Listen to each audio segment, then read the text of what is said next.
This is no secret that the people of Canada have spoken and they want less immigrants and temporary residents be in Canada. And the anti-immigrant rhetoric in Canada is to the roof.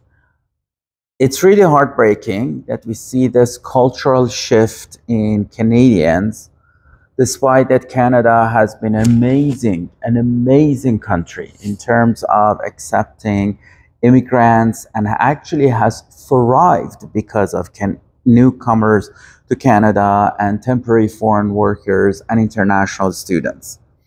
But unfortunately, in the past few years, the government, without properly analyzing the economic, cultural situations in Canada, unfortunately, they allowed lots of temporary residents to be in Canada. They increased the levels of immigration, despite people didn't like it. I'm not saying that levels of immigration were wrong, but at the end of the day, there is a huge clash between what people really want and what government has done in the past few years.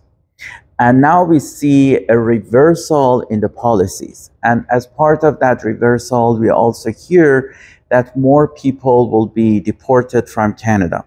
But is that true? Or if it's true, how it will be done? Of course, we don't have statistics yet. We need to wait, say, 6 months or 1 year to find out if this will really happen. But in terms of the realities of deportation of people from Canada, you need to know that the enforcement wing of immigration is called Canada Border Services Agency, or CBSA. CBSA can remove a person from Canada if that removal order is enforceable. And if the removal order is enforceable, they have no desire or no policies in place to defer that removal order. In those circumstances, they will in fact remove a person from Canada. Some scenarios could be like this. A person shows up at the port of entry, presumably having a study permit, and they want to study in Canada.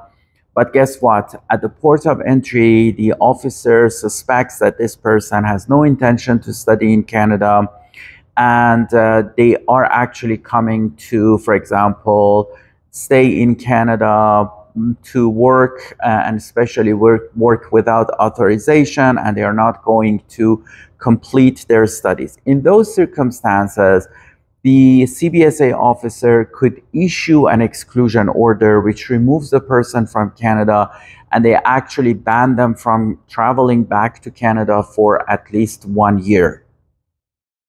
Another scenario is that somebody is in Canada and that person is a foreign national and they commit an offense, and that offense is considered a criminal offense, and they are in fact convicted because of that offense. If they are convicted, then the immigration authorities could make that person inadmissible to Canada. However, they need to serve their full term, and after serving their full term, they will eventually be removed from Canada. Refugee claims. When somebody files a refugee claim in Canada, they automatically receive a removal order from Canada. That removal order by default is not enforceable.